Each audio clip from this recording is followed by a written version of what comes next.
increasing force to press a piano key, which means you can make perfect recreations of a human player. So here's my friend Andrew from the YouTube channel Sheet Music Boss playing a simple sea shanty and then recording it as a MIDI, and then Chopsticks uses that MIDI to play it back perfectly. Only since he's not limited to a mere 10 human fingers, the songs can get more complicated.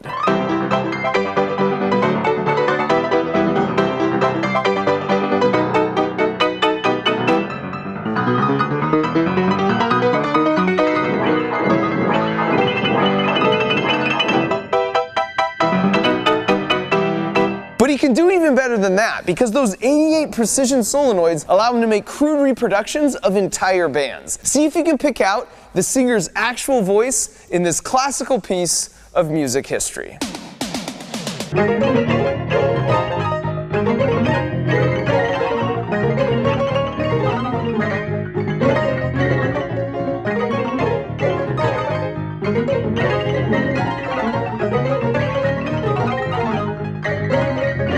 And so now that we know at least partially what he's capable of, before we attempt RHEI, let's quickly discuss how we actually make Chopsticks speak and sing.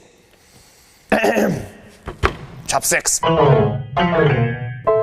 That's better. And to do that, I'm going to pass it over to my buddy Grant from the YouTube channel 3 Blue 1 Brown for a simple explanation. The signals from speech can be visualized with a waveform, which you might think of as telling you the air pressure next to a microphone as a function of time.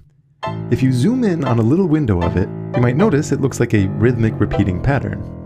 As it happens, one of the most delightful facts from math tells us that for pretty much any signal, you can express it as a sum of pure sine waves, which in the context of sounds correspond to pure pitches, higher frequency sine waves giving you higher pitches. If you want to perfectly reconstruct the original signal, this often requires adding a very large number of pure sine waves, each with a different height. Now, a favorite tool in signal processing is something called a Fourier transform, which you can think of as telling you the heights of each one of these sine waves as a function of the frequency you're dealing with. So for a piano project, if you take this Fourier transform and you just consider the peaks, it's a way of giving you the most important notes to be played to recreate the sound.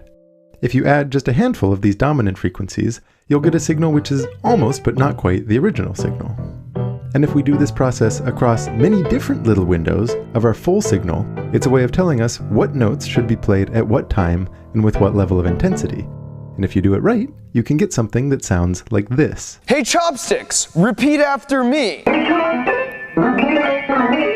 Now I do have to come clean and admit that I am cheating a little bit by putting the words Chopsticks is speaking up on the screen. As humans, 80% of the information our brains gather about our surroundings comes from our sense of sight. And so as our dominant sense, our brain really leans on our eyes even when processing what we hear. If you don't believe me, here's 2 tests you can do right now. Number 1, go back and rewatch any part of this video where Chopsticks is speaking, only this time, close your eyes and see how much harder it is to understand him. And number 2, maybe you've heard this audio clip from some random 80s toy saying the word green needle.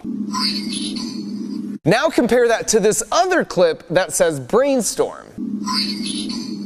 Only as you might have guessed, those are the exact same audio clip, which is bonkers because those 2 words don't even have the same number of syllables. For proof, I'll repeat it twice more, only this time you can randomly pick a word to look at each time.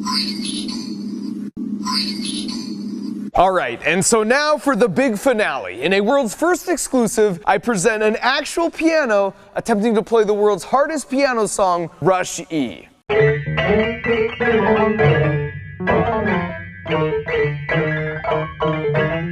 Of course, buddy.